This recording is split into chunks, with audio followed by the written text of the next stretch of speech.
अरे अब भी हमारी बात पर विचार करो तो कुछ तुम्हारा बच जाएगा। अंता न तुम बचोगे न तुम्हारा राज्य बचेगा, न तुम्हारी प्रजा बचेगी।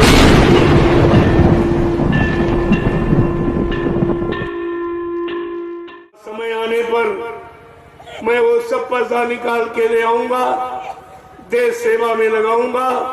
सतयुग तुम्हारे सामने आके खड़ा दिखाई देगा। मैं 10 वर्षों से बराबर यही संदेश दे रहा हूं कि बीमारियों से अगर बचना चाहते हो तो आप शाकाहारी हो जाओ।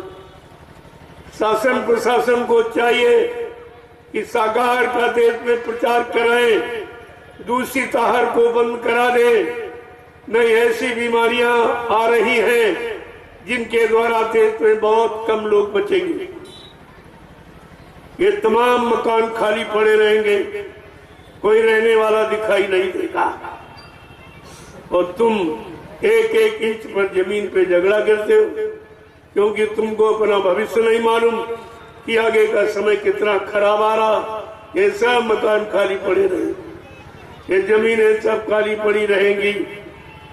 इतने खराब समय की सूचना पहली बात कोई जानता नहीं है। वो त्रिकालदर्शी संत महापुरुष भूत भविष्य को जानने वाले कोई आपको संकेत इशारा कर सकते हैं। बाकी ये काम कोई प्रधानमंत्री मुख्यमंत्री का नहीं है, वो कोई भविष्य वक्ता नहीं है, वो कोई त्यागी तपस्वी नहीं है, वो कोई संयमी नहीं है, उनके अंदर कोई आत्मबल नहीं है और आत्मा के विषय में कोई जानकारी उनके पास नहीं है। इसलिए यह काम संत महापुरुषों का। हमारा देश धार्मिक देश है। धर्म लाने के लिए, धर्म की स्थापना के लिए भगवान राम को रावण से लड़ाई लड़नी पड़ी। धर्म की स्थापना के लिए भगवान कृष्ण को महाभारत करना पड़ा। ऐसे धर्म नहीं आता। और ये युद्ध किसके लिए हुआ? वो मांसाहारी, शराबी, कबाबी, व्यभिचारी, अहंकारी, इनका विनाश करने के लिए। और आज तुम उन्हीं को बढ़ावा दे रहे हो। क्या तुम भी विनाश को आमंत्रण कर रहे हो? क्या विनाश को आमंत्रण दे रहे हो, निमंत्रण दे रहे हो कि विनाश हो जाए? फिर तुम्हारा क्या होगा? क्या तुम्हारा इतिहास बनेगा? क्या तुम्हें कोई जानेगा, पूछेगा? अरे अब भी हमारी बात पर विचार करो तो कुछ तुम्हारा बच जाएगा। अंता न तुम बचोगे न तुम्हारा राज्य बचेगा, न तुम्हारी प्रजा बचेगी न राजा बचेगा। ये परिणाम बहुत ही खराब होगा। ये बुरे खान पान का और जीवों की निर्मम निर्दोष हत्याएं करवाने का परिणाम बहुत बुरा। ये लाखों जीव रोज मारे जा रहे, काटे जा रहे, बेगुनाह, कोई गुनाह नहीं, कोई गलती नहीं की, उनको मारा काटा जा रहा। एकमात्र स्वार्थ के लिए, एकमात्र व्यापार के लिए इतना जघन्य अपराध किया जा रहा है। तो इसका परिणाम क्या होगा? क्या इस पर कोई विद्वान नहीं सोच रहा? कोई बुद्धिमान पढ़ा लिखा नहीं इस पर सोच पा रहा कि ऐसा समय जब जब आया, 3-3 युगों का इतिहास तुम्हारे सामने पड़ा, उसको पढ़ लो, समझ लो और चेत जाओ और होश में आ जाओ और अपना अपनी प्रजा का बचाव कर लो। इसमें आपका भी लाभ है, तुम्हारी प्रजा का भी। नहीं मानोगे तो महात्मा अपना फर्ज अदा करते हैं, वो बराबर बताते रहते हैं। मानना न मानना ये तुम्हारा काम है।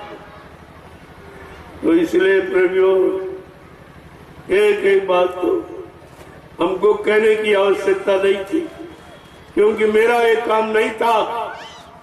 अगर तुमने सब काम कर लिया होता और रामचरितमानस जो कह रही उसके अनुसार तुम्हारा कर्म होता, धर्म होता, तो हमें कहने बोलने की क्या जरूरत थी? राजनीति, भारत की राजनीति क्या कहती है? गोस्वामी जी महाराज ने रामचरितमानस में लिख के बताया है कि जो भी राजा इस भारत जैसी धार्मिक भूमि पर राज करेगा, राजनीति करेगा, और उसके राज में प्रजा अगर दुखी है वो राजा नरक में जाएगा। रामचरित मानस क्या कहती है कि जासुराज प्रिय प्रजा दुखारी और सोन पावा से नरक के अधिकारी। जिसके राज में प्रजा दुखी वो राजा नरक में जाएगा। चाहे देश का राष्ट्रपति प्रधानमंत्री हो, चाहे प्रदेश का मुख्यमंत्री हो, चाहे जिले का डीएम हो, तहसील का तहसीलदार हो, ब्लॉक का ब्लॉक प्रमुख हो, गांव का प्रधान हो या परिवार का मालिक मुखिया हो, सबका अपराध एक ही, सजा सबको एक ही। का अगर उसके संरक्षण में रहने वाले जीव अगर वो परेशान है, दुखी है, तकलीफ में है, उनके बारे में कुछ सोचा नहीं जा रहा, वो जिम्मेदार व्यक्ति नरक में जाएगा। बड़ा सीधा साधा ये संतों का सिद्धांत। गोस्वामी जी महाराज जिन्होंने रामचरितमानस लिखा है वो गृह संत थे, वो कोई कथावाचक, कोई ये अक्षर ज्ञानी नहीं थे, शब्द ज्ञानी थे। उनका ये लेख राजनीति बिन धन धर्मा और प्रभु समर्पे बिन सत्कर्मा। भारत जैसे धार्मिक देश की राजनीति बिना धार्मिक तो से नहीं चलाई जाती। धार्मिक का मतलब शाकाहारी सदाचारी ब्रह्मचारी, उसको धार्मिक कहते हैं। वो धर्म की स्थापना करेगी।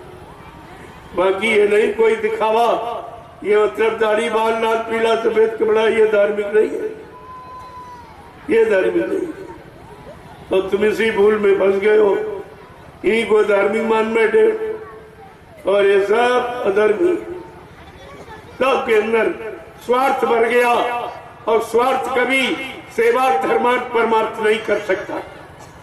ये स्वार्थी के बस की बात नहीं है।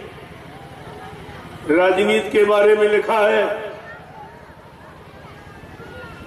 भारत जैसे धार्मिक देश की राजनीति वही चलाएगा जो प्रजा को पुत्रवत समझेगा, पुत्रवत समझकर पालन पोषण करेगा।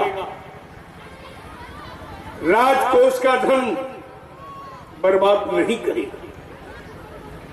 वो प्रजा की खुशहाली के लिए, प्रजा के दुख तकलीफ दूर करने के लिए बीमारी महामारियों में खर्च करेगा, लेकिन अपने शरीर पर, अपने परिवार पर, अपने मान सम्मान के लिए एक नया पैसा खर्च नहीं करेगा।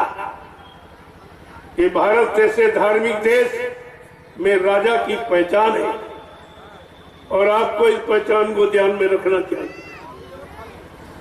प्रजा का धन मतलब यानी कोई अनावश्यक कार्य में खर्च नहीं किया। और तुम्हारे यहाँ सब अनावश्यक, जिसकी कोई जरूरत नहीं, जिससे कोई भारत की जनता को लाभ नहीं, कोई सुख शांति नहीं, कोई न्याय सुरक्षा रोजी रोटी की व्यवस्था नहीं, उसमें अरबों खरबों का धन ये बर्बाद किया जा रहा है।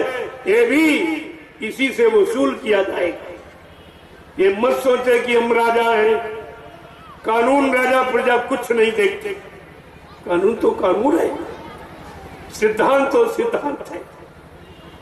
जब वसूलो और सिद्धांतों के शिकंजे में आ जाओगे तो कभी नहीं बचोगे। इस पर बराबर ध्यान रखिए आप।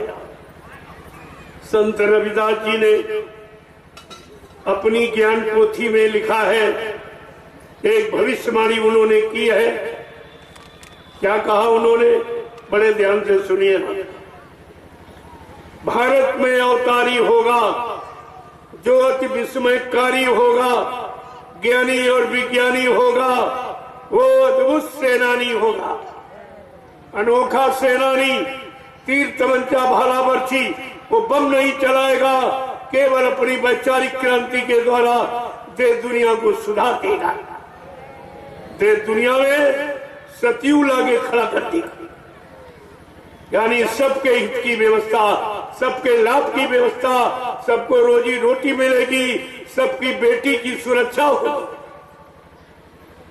और क्या कह रहे रविदास जी, वो महाशक्ति महापुरुष, वो सृष्टि का अनोखा पुरुष है। ऐसी लीला करेगा जिसे कोई कभी न समझ सकता न कर सकता।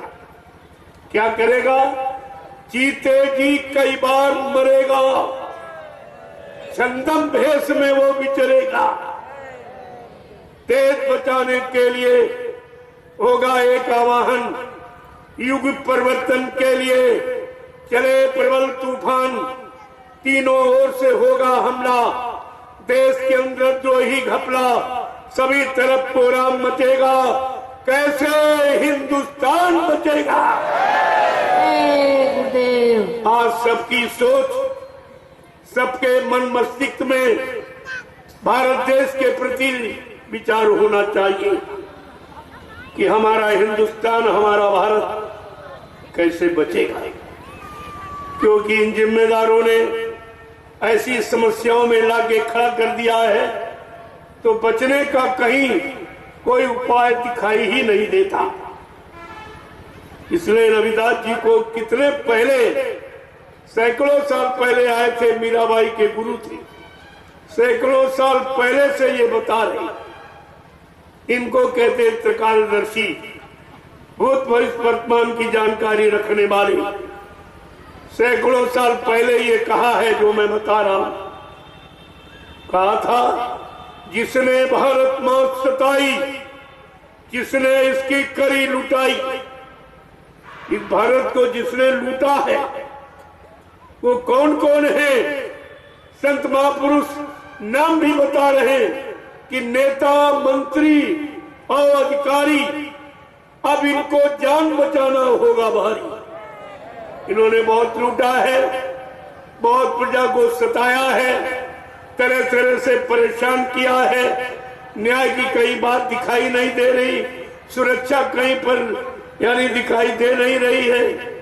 तो संत रविदास जी को कहना पड़ा है, वो ऐसा समय होगा, उस समय का ऐसा राजा होगा जिसने भारत माता को लूटा है और झूठी जय जयकार मनाता है। उसके लिए रविदास जी क्या कह रहे हैं? नेता, मंत्री और अधिकारी, इनको जान बचाना होगा भारी। ये छोड़कर सब मैदान भगेंगे, अपने अपने घरों में छिपेंगे, लेकिन वो महापुरुष महाशक्ति क्या करेगी? ढूंढ ढूंढ कर बदला लेगा, सब हिसाब चुकता कर देगा। इसमें बचने वाला कोई नहीं है। इनको भी फिक्र ही क्या है? जो हमने किया है, लूटा है, लूट के विदेशी बैंकों को भर दिया है, ये समझते कोई जानता नहीं है। अरे संत महापुरुष थे, तुम कुछ छिपा ही नहीं सकते। जब तुम ले जा रहे थे तब भी वो देख रहे थे, जहां जिस बैंक में रख रहे थे तब भी वो देख रहे थे। इसीलिए उन्होंने कहा, ये संत महात्माओं से तुम छिपा नहीं सकते। भारत की जनता को गुमराह कर सकते हो, उनके सामान की चोरी, उनके धन की चोरी कर सकते हो, लेकिन महात्माओं से आप छिपा नहीं सकते। कहा था बच्चा, मुझे सब मालूम है, किस देश की किस बैंक में, किस खाते नंबर पर, किस कोड नंबर पर किसका कितना कितना पैसा जमा लूट के ले आया। कहा समय आने पर मैं वो सब पैसा निकाल के ले आऊंगा, देश सेवा में लगाऊंगा, सतयुग तुम्हारे सामने आके खड़ा दिखाई देगा। मेरे पास योजना गुम का व्यवस्था है, जिसके द्वारा यानी ये पैसा आएगा। इन लोगों ने सोचा बाबा जी के पहले ही हम कर दें। तमाम नेताओं ने कहा हम नहीं धन ले आएंगे, हम विदेशी धन ले आएंगे, हम विदेशी बैंकों से करेंगे कुछ। अरे तुम्हें मालूम नहीं किसका कितना कितना जमा, और तुम्हारा भी जमा है तो चोर चोर मुंह से होते भाई। अरे भाई चोर कोई चोर की चोरी थोड़ी खोलेगा। ये सब प्रचार करेंगे, सबकी निंदा आलोचना बुराएं ले वोट मांगने के लिए, लेकिन ये चोरी नहीं बताएंगे किसका कितना किस देश की बैंक में चला, क्योंकि सबका जमा है, कोई तो बाकी नहीं है। कोई ऐसा नहीं है कि जो जिसका न जमा हो, किसी का कम किसी का ज्यादा जमा सकता। और समय आ रहा है, वो समय किसी को माफ नहीं करता है। ये समझते हम राजा रहे हमें माफ हो जाएगा। अरे समय क्या कहता, मनुष्य बली नहीं होते हैं, समय हो तो बलवान। और भिल्लन लूटी गोप का, वही अर्जुन वही बाण। ये उदाहरण है महाभारत का। जब वो नहीं बच पाए तो तुम कैसे बच जाओगे? इसलिए थोड़ा सा आप इंतजारी करिए। जो जो कहा गया है या कहा जा रहा, ये सब करके दिखाया गया, सब तुम्हारे सामने लाके खड़ा कर दिया गया। लेकिन पहले इसलिए बताया जा रहा, ये लोग ये न कहे कि कोई जानता नहीं हमारी चोरी। इनको ये नहीं मालूम कि देखने वाला सबको देख रहा। वो तो सबको देख रहा जिसको तुम नहीं देख रहे। वो तुम्हें देख रहा है लेकिन तुम उसको नहीं देखते हो। वो जानकार, उसकी बात है, उसका ये कथन है, उसका ये प्रयास है, उसकी ये जानकारी आपको ले लेनी चाहिए। न समय से पछताना पड़ेगा और नरकों में कितने हजार वर्ष तक तुम्हें रहना पड़ेगा, क्योंकि तुमने इस भारत देश की जनता का धन लूटा, इसका कर्म कर्जा भुगतान। ये बेचारे भूल गए, जिनको भगवान कहते हो, कृष्ण को भी कर्म कर्जा देना पड़ा। धोखे से श्रवण कुमार की हत्या हो गई, एक धोखे से। तो बेलिए ने उनके पैर में बाण मारा और बस खत्म हो गई। उनको भी परिणाम भोगना पड़ा कि तुमने हत्या की है, हत्या का बदला हत्या। और ये लोग तो करोड़ों जीवों की रोज हत्या करा रहे हैं, रोज, एकमात्र व्यापार के लिए। अब दुनिया में कोई व्यापार नहीं रह गई। शराब के ठेके खुलवाना, शराब के साइन बोर्ड लगाना, मुर्गा मीट के साइन बोर्ड लगवाना, ये भारत देश की गरिमा है, ये भारत देश का इतिहास है, ये भारत देश की महिमा है। अरे कुछ तो परमात्मा के लिए कुछ तो डरो, कुछ तो डरो। ये सब करते कहते धार्मिक देश है, धार्मिक सत्ता। तो हिंदुस्तान में कहीं चले जाओ, सड़कों पर भगवान राम का साइन बोर्ड नहीं, भगवान कृष्ण का नहीं मिलेगा। किसका मिलेगा? शराब के ठेकों के साइन बोर्ड। भारत जैसे धार्मिक देश पर, जो राम की यानी कर्म भूमि और कृष्ण की कर्म भूमि है और संतों की योग भूमि है, आज उस भूमि पर ये हो रहा है, ये हो रहा। देखिए आप, और आप भी दोषी हैं, क्योंकि आप कहते हैं जुर्म सहना भी सबसे बड़ा दोष पाप है, कि कह नहीं पा रहे हो। और तुम्हारे हाथ मुट्ठी में सब कुछ, तुम्हारी मुट्ठी में सब कुछ। जहां मोहर लगा देते हो वही राजा पैदा हो जाता है। ये तुम्हारी मुट्ठी में अधिकार है और तुम भी अपने अधिकार का प्रयोग नहीं कर रहे हो, लिहाजा सजा तुमको भी मिलेगी। तुमको जो सत्य कहता नहीं करता नहीं उसको तो मिलता ही, और जो ऐसे अधर्मियों का साथ देता है वो भी सजा पाने का अधिकारी होता है। रामचरितमानस क्या कह रही है कि सुन खगपाती ये समुझ प्रसंगा, और बुध नहीं कर ये अधम कर संगा। का बुद्धिमान पुरुष कभी अधर्मियों का साथ नहीं देते। झूठा झूठ बोलने वाले, वादा खिलाफी करने वाले और अनैतिक कार्य कराने वाले ऐसे लोगों को साथ नहीं करता, और आप तो सब उन्हीं का साथ करते। तो कहां तुम रामचरितमानस को मानते?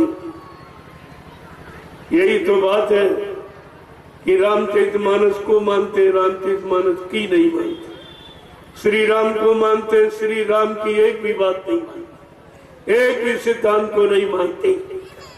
मंदिर को मानते लेकिन मंदिर की नहीं मानते कि मंदिर किस लिए बनाया जाता। इस मनुष्य मंदिर को पाक साफ निर्मल पवित्र रखने के लिए, ये बाहर में समझाने के लिए ये ईंट पत्थर के मंदिर बनाए जाते, लेकिन इनको बनाकर कितना समझा पाए हो? और तुम्हारे पास भी मनुष्य मंदिर, तुम स्वयं कितना समझ पाए हो? ये सब विचार करने का विषय, ऐसा नहीं है। रविदास जी ने यह भी कहा है कि आफत कहां से आएगी? इटली से कोहरा मचेगा, लंदन सागर में डूबेगा, युद्ध तीसरा की प्रणयकारी, जो होगा भारी संहारी, भारत होगा विश्व विजेता, भारत होगा विश्व का नेता, दुनिया का कार्यालय होगा, भारत में न्यायालय होगा, तब सतयुग दर्शन आएगा, संत राज सुख बरसाएगा। सहस वर्ष लग सतयुग लागे और विश्व गुरु बन भारत जागे। ये भारत जगेगा, विश्व गुरु बनेगा। ये किसी के दिल दिमाग में नहीं कि इनकी सोच उधर की तरफ नहीं है। इनकी सोच केवल शरीर के मान सम्मान अधिकार तक है। ये आत्मा के बारे में कुछ नहीं जानती। इसलिए प्रेमियों, समय की बात को समझ